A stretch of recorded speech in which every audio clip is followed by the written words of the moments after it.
Hey, Kyle Querec here, and today we have our second interview, the wonderful Diane Slagle, pianist, singer, entertainer. She's stationed out of Alaska. She's been all around the world. Dynamite voice, great player, one of the best ears I've ever come across in my life. She's just awesome. It's Diane Slagle today on Music Minded.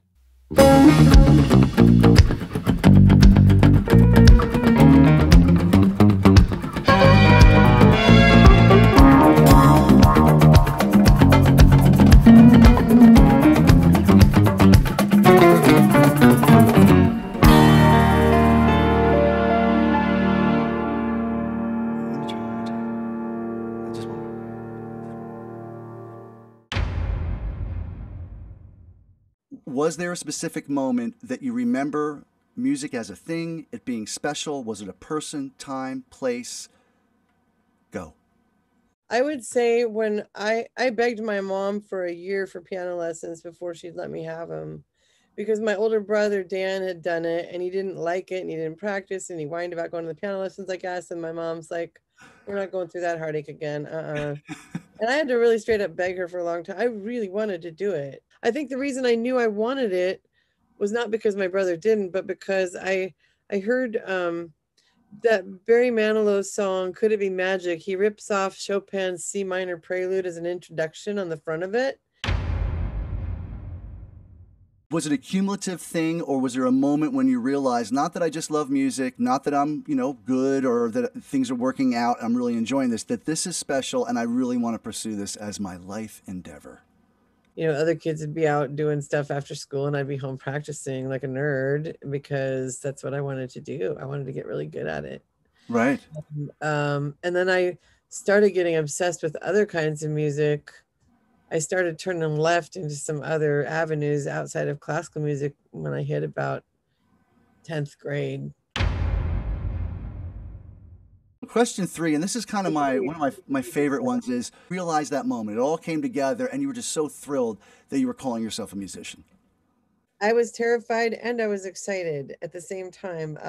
First time I ever got hired to play a professional gig was when I was 17 years old. And I was hired by a saxophone player friend of mine named Jim Davis in Anchorage, Alaska, to go play the Alaska Black Caucus Club's private club that was called The Living Room. Believe it or not, in Anchorage, Alaska, there was kind of a big scene. Some of the same players still live there. I just saw Jim Davis a few weeks ago when I was up in Anchorage for an appointment, and we got to jam together. Oh, that's great. Gratifying, because that's where I cut my teeth. That's where I learned. I would go to all their sessions and sit there. They didn't card girls in bars because there were no women up here. It used to be like 7 guys for every gal up here.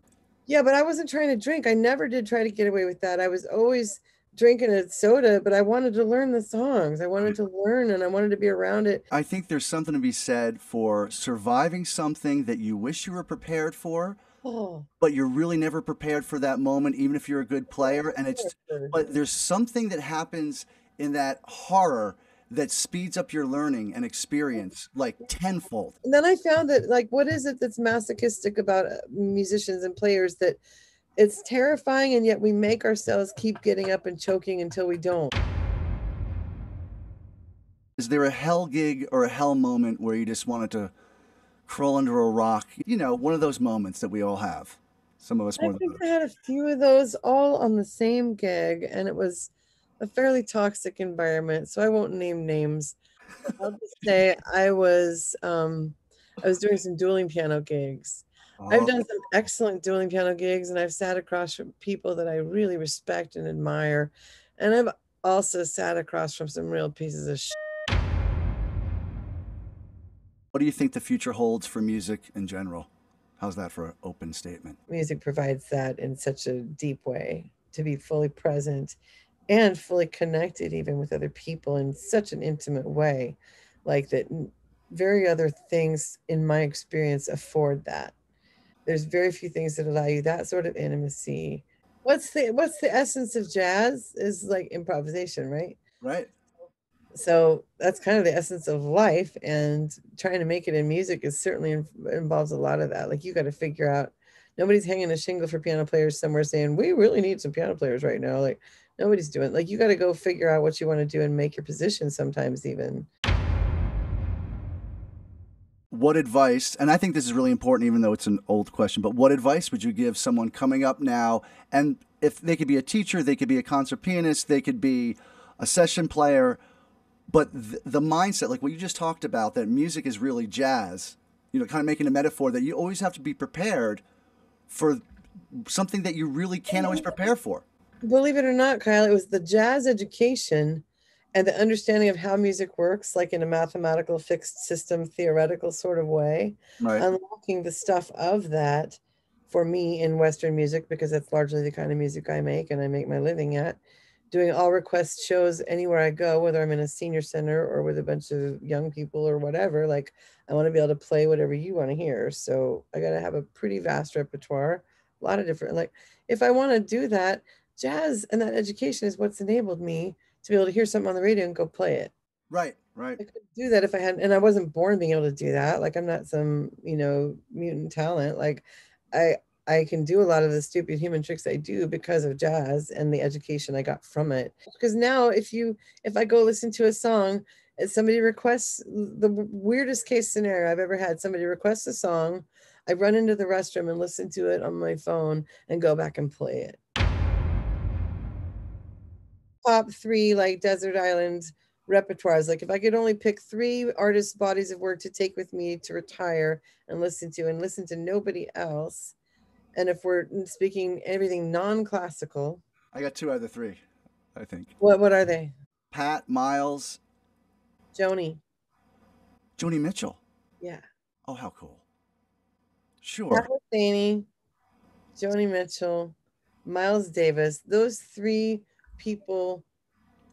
I guess you could put Miles Davis / Bill Evans, because it was that particular album, Kind of Blue, that would probably have catapulted me into this other orbit of just being so moved to literally to tears during Blue and Green, that I'm like, I have to learn this and devote my life to it evermore. 3 places and the 3 meals you're having there. How about that? Okay.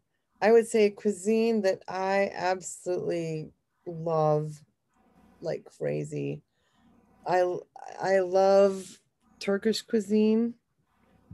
If I could be in Istanbul and go out for dinner and have, that's some of the most amazing food I've ever eaten. Okay. Number 2. One, Paris. Hello. I love French food. I also love cooking. And I've never, there's one place I've not been. I've been to Asia in many different countries, but I've not been to Thailand. And I desperately love Thai food. All right. I like cooking it, but I've never been to Thailand yet, and I would really love to go there. But India, I would say India is the other most amazing cuisine, sublime experiences I've ever eaten in my life. I remember having rose petal ice cream. Oh my gosh. At the Taj Hotel in Mumbai, at the top of the Taj, looking down at the gateway to India. And this ice cream made me cry because it tasted like the scent of a flower. Number 9. I play a couple different venues here in Ketchikan, and I just got a new creator space that I'm hooking up for live streaming. Any of you guys that know me on Facebook, anybody who's tuning in that tunes into the Global Piano Bar, that's what I call my little live stream show. I'm going to be doing some episodes of the Global Piano Bar this fall and winter from my own studio instead of the other guy that I usually go to do it. I'm getting my own live streaming studio together so I can do shows whenever I want. I look forward to the studio. It's Diane Slagle, Global Piano Bar. We'll have that in the link. Yeah. A wonderful singer, pianist, and entertainer. And we're going to look for you in the future. And you're going to be back on this, Diane, and we'll do some stuff. I have one other question. Is that Rhodes planning on taking a trip to Oregon? That is a great question, and one that I need to think through further. Yeah, there's nothing like it. I'll be honest, and I'm using it on stuff that you don't even hear that it's a Rhodes. There's something magical about the sound. There's nothing like it. Thank you for joining us today. We're going to look for you in the Global Piano Bar, Diane Slagle. We're going to see you soon. Good times. Thank you. Thanks, Diane. How fun is Diane Slagle? What a great person and a great musician, can walk into any room, any piece of music, and survive. And that is a special talent. Not everybody can do that. She can. She was awesome. Thanks for joining us today. We're going to have more interviews. I'm Kyle Querec. It's Music Minded.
I'm sorry, Dave.